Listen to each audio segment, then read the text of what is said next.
Olá a todos, estamos nós aqui em mais um momento do estudo dos princípios, princípios esses que estão no Livro dos Espíritos, na introdução ao estudo da doutrina espírita, item 6. Faremos hoje o 31º princípio, isso com muita alegria, com muita satisfação.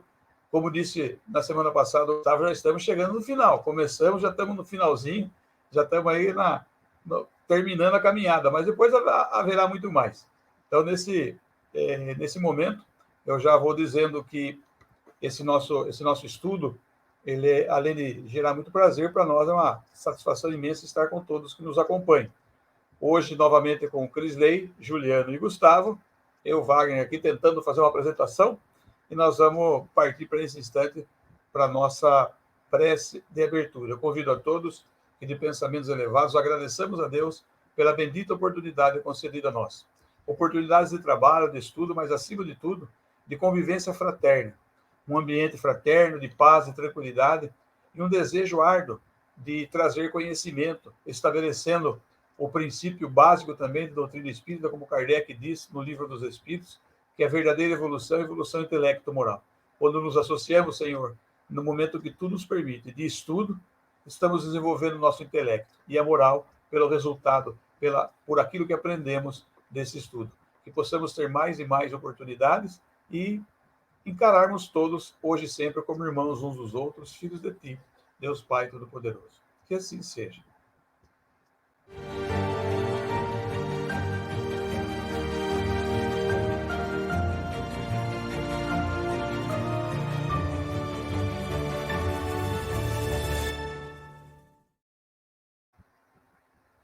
Muito bem.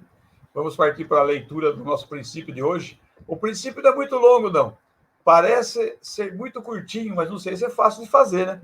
Tem muita gente que está tentando, faz mais de 2000 anos e não consegue. No meu caso, aí vou precisar de mais uns par de mil anos. Vamos ver. A moral dos espíritos superiores se resume, como a do Cristo, nesta máxima evangélica: agir com os outros como gostaríamos que os outros agissem conosco. Quer dizer, fazer o bem e não o mal. O homem encontra nesse princípio a regra universal de conduta para as suas menores ações. Eles nos ensinam que o egoísmo, o orgulho, a sensualidade são paixões que nos aproximam da natureza animal e nos prendem à matéria. Que o homem que, desde este mundo, se desprende da matéria pelo desinteresse das futilidades mundanas e pelo amor ao próximo, aproxima-se da natureza espiritual. Que cada um de nós deve tornar-se útil de acordo com as faculdades e os meios que Deus coloca em nossas mãos como prova. Que o forte e o poderoso devem apoio e proteção ao fraco, pois quem abusa de sua força e poder para oprimir seu semelhante viola a lei de Deus. Nós discutimos, momentos antes de iniciarmos esse nosso estudo, que os 10 mandamentos, sintetizados, logicamente, na tábua da lei mosaica, eles são divididos em partes para facilitar o nosso estudo. Então, Deus, logicamente, na oportunidade dos espíritos superiores, já trouxeram isso de uma forma pedagógica. Jesus, quando vem trazer como conceito evangélico esse princípio que nós estamos estudando, e Kardec, quando coloca esse princípio, faz com que a gente tenha globalizado os 10 mandamentos nesse ensino. Então, daí foi solicitado a Kardec que fizesse o estudo das leis morais, no livro 3º do Livro dos Espíritos, e lá consta a lei de justiça, de amor e de caridade. Esse nosso princípio é a verdadeira expressão da lei de justiça, de amor e caridade. Muito boa noite, meus companheiros. Podem iniciar as suas falas aí como eles aprouverem. Bom, boa noite, pessoal. Boa noite, Cris, Wagner, Gustavo. É um prazer a gente estar aqui. A gente está chegando no finalzinho desse nosso projeto, né? E com muitos outros pela frente aí. Mas a questão da lei do amor, justiça e caridade, né? Resumida por esse princípio, nos faz refletir até sobre a ordem dessa lei, né? É a lei de justiça, amor e caridade. Então, justiça, porque a gente precisa, de certa forma, entender as leis de Deus, né? As leis divinas, e cumpri-las, então a justiça aí é no cumprimento da lei de Deus, né? O amor é a forma, na verdade, é o critério que a gente tem para praticar essas leis. Então a gente tem um critério que é o amor, então a gente usa do amor praticando a lei de Deus através do instrumento que é a caridade. Então é fácil, né? É fácil cumprir essa lei. A gente só precisa ser caridoso, ter amor no coração, na prática da caridade e não se desviar da lei de Deus, né? Aí a gente vai chegar numa perfeição que todo espírito almeja, que a progressão contínua dos espíritos, ela declara para a gente, dentro do espiritismo, a gente tem isso muito claro, que essa progressão é contínua, e em todos nós, como espíritos, vamos nos desenvolvendo intelecto e moralmente. Então, o desenvolvimento intelecto-moral, baseado nessa progressão eterna, até chegar à felicidade, né, do total felicidade, ou desenvolvimento total das capacidades físicas, intelectuais e morais, a gente vai ser um espírito, vai se tornar um espírito puro, né, um espírito no seu grau máximo de desenvolvimento. Então, quando o princípio traz para a gente que a moral dos espíritos superiores é a moral do Cristo, obviamente exemplificando por essa máxima que eles trazem, por que os espíritos superiores têm uma moral baseada em Cristo? Primeiro, porque Jesus Cristo é um espírito de uma ordem muito superior às ordens dos espíritos habitantes da Terra neste momento e em qualquer, né, momento anterior, né? Então ele é um espírito que já almeja desenvolvimento pleno, né, das suas características intelectuais, das suas faculdades, enfim, da moral, principalmente da moral. E os espíritos superiores são espíritos como nós, que a gente vem aprendendo nesses princípios, que todos nós somos espíritos, então são pessoas como nós, espíritos que já avançaram nessa progressão um pouco mais que a gente. Então eles já estão num desenvolvimento moral mais elevado, já conquistaram esse desenvolvimento. Então, a partir do momento que a gente vai chamar todos os espíritos que são mais elevados que nós, de espíritos superiores, né, independente da ordem ou da classe, se a gente for lembrar quando a gente discutiu um pouquinho aqui a chamada escala espírita. Então, a escala espírita, didaticamente, Kardec trouxe para a gente lá uma classificação de espíritos, né, por ordem. Então, são 3 ordens e cada ordem tem várias classes, sendo que a última ordem é a do espírito puro, que é o que a gente pretende chegar ao momento que o Wagner falou, que a gente vai precisar de um bom tempo aí, eu acredito, e estamos todos juntos nisso, né? Então, nós vamos nos desenvolvendo para chegar nesse patamar de felicidade. Então, os espíritos que estão acima de nós, independente da ordem, independente da classe que ele pertence, ou do seu grau de desenvolvimento, para nós, ele é considerado superior. Então, a base sou eu, né? Eu tenho um grau de desenvolvimento moral e intelectual, e aquilo que é mais do que eu, ele é superior a mim, né? E os superiores, e cada vez que são mais avançados nessa escala, são mais superiores, a moral deles vai se alinhando com a moral de Cristo. Porque Cristo era um espírito puro, né? É um espírito puro, é um espírito que já chegou num grau de desenvolvimento pleno. Portanto, quanto mais a gente se desenvolve, mais a gente se aproxima dele, né? E mais vai se aproximando de Deus. E, obviamente, alguns que estão na nossa frente, a moral deles já está mais baseada na moral de Cristo. E a gente precisa trabalhar isso, treinar, para que a gente se alinhe com essa moral, né? Desenvolva essa moral, baseado, obviamente, naquele que é superior. A gente sempre comenta, quem sabe menos, sempre procura a ajuda de quem sabe mais. É óbvio, isso na vida nossa, como espírito, né?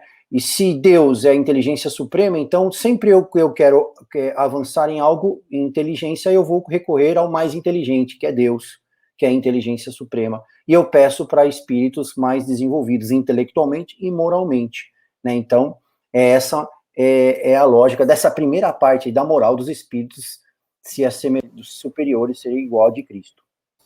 Uma coisa que eu achei legal, Wagner e Juliano, Cris, dessa parte que o Juliano comentou, é que muitas pessoas, né, quando ouvem falar do espiritismo, elas acham que a gente só acredita em espíritos, né, que não existe a figura de Jesus no espiritismo, né? E se eu não estou enganado, até dei uma folhada aqui rápida, eu acho que é o primeiro princípio que Kardec fala do Cristo. Então, assim, ele traz para a gente tudo isso que o Juliano falou, que Jesus é o espírito mais evoluído que esteve encarnado aqui na Terra, né? Então, ele é o nosso modelo e nosso guia. Então, se você quiser uma receitinha de bolo, quiser saber para onde seguir, só seguir os passos de Jesus, só fazer como ele fez, que você vai estar no caminho certo. Então, aqui, nesse princípio, Kardec reforça para a gente que existe sim a figura de Jesus no Espiritismo, né? É de suma importância a figura de Jesus, mas o Espiritismo olha Jesus como um espírito, como nós também somos espíritos, porém que já passou por algumas experiências a mais do que a gente.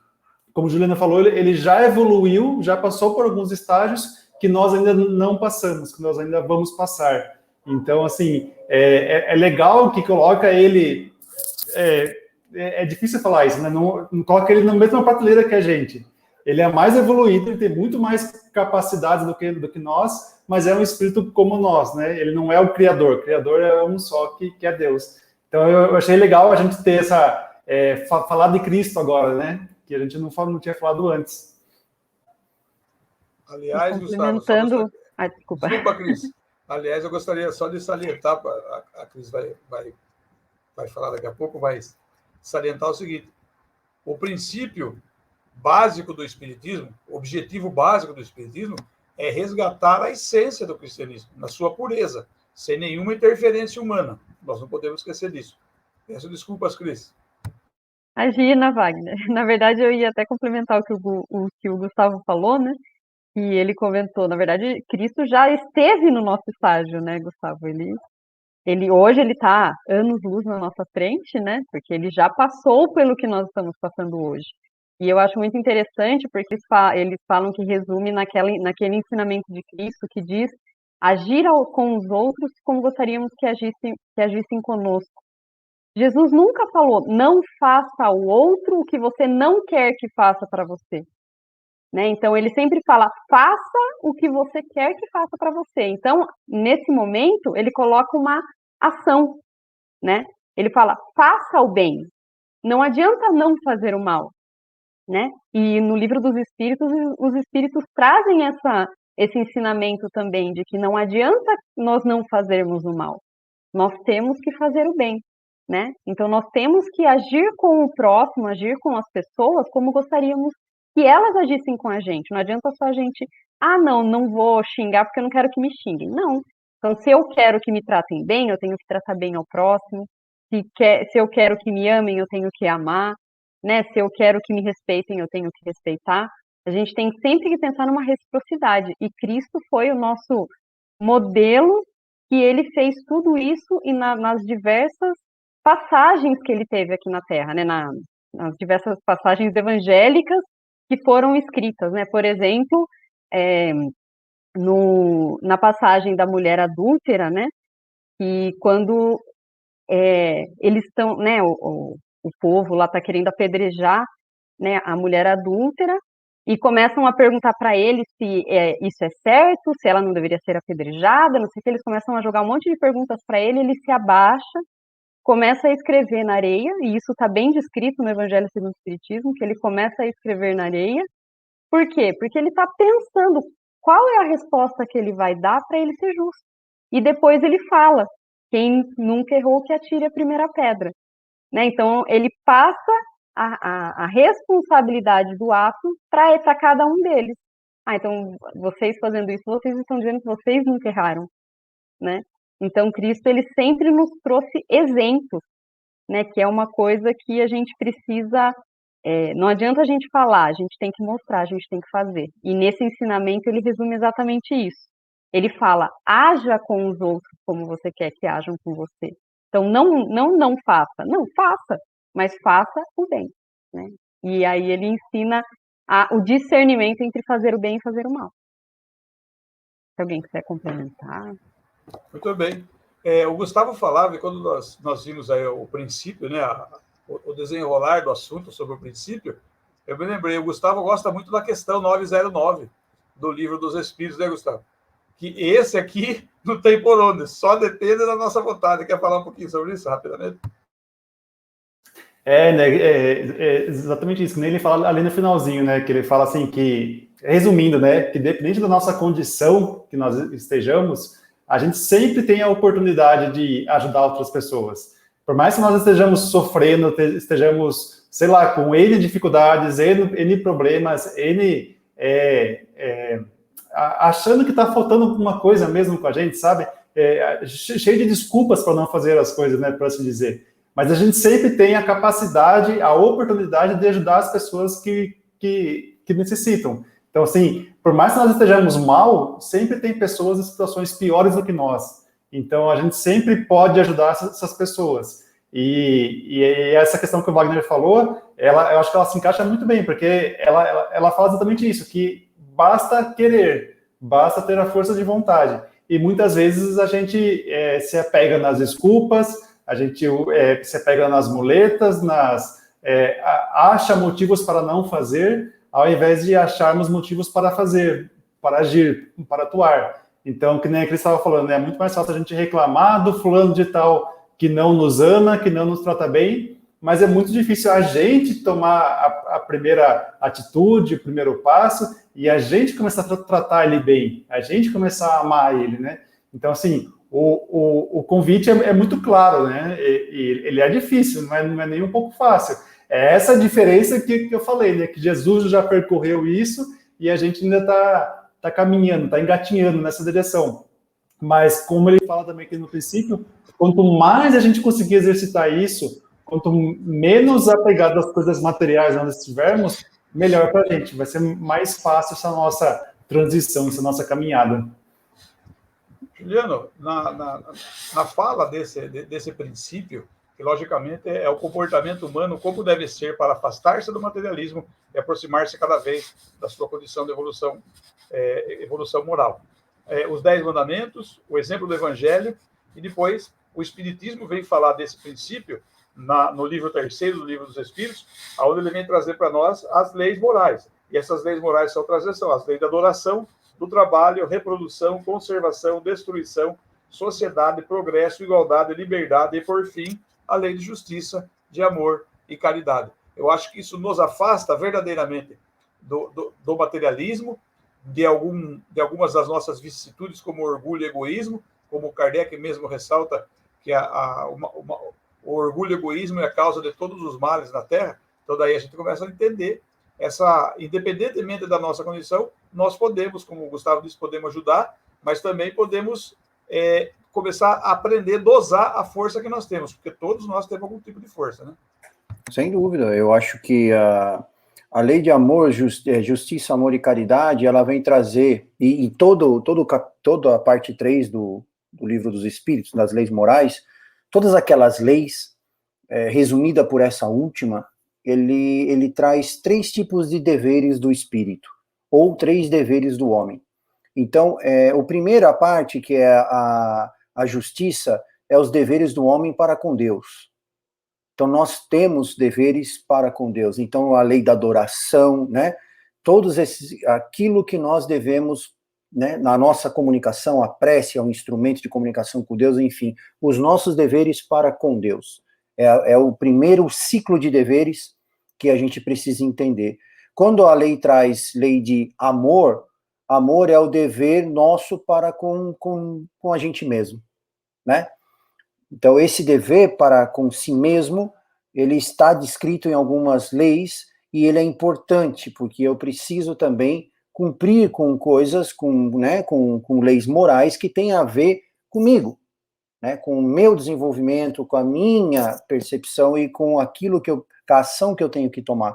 Então, são os deveres de nós para com nós mesmos, né? E o último grupo de deveres, né, o último dever que a gente tem, que vai ter em algumas leis, é o dever para com o próximo. Por isso que é amor, deveres para com Deus, justiça, deveres para com Deus, amor, deveres para com si mesmo, e caridade, deveres que nós temos para com o próximo.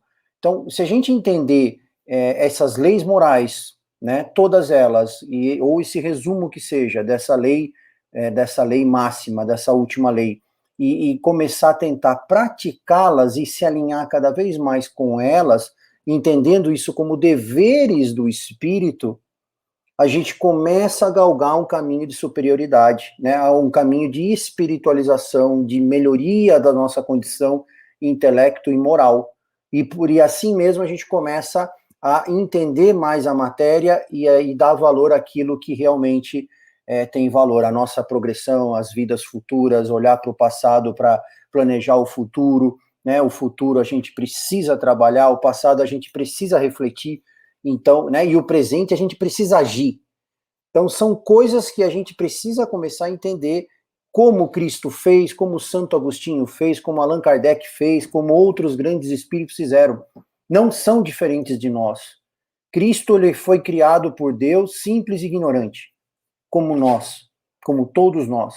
Só que, obviamente, ele desenvolveu e se comparado a nós, hoje ele está num desenvolvimento muito superior a nós, por conquista dele. Então, ele foi se desenvolvendo na prática da caridade. O bom é que ele veio até nós para trazer um meio de como, ensinar como, falar, olha, o caminho é esse. Eu fiz assim, eu cheguei lá, né, e o caminho é esse. Por isso que ele fala que fora da caridade não há salvação, né? Então, porque é a prática, é o dever que eu tenho para com o próximo. O espírito nunca está sozinho. A gente, por mais que a gente tente se isolar no mundo material, ou que você esteja no mundo espiritual, que você tente se isolar, o pensamento do espírito não permite isolamento.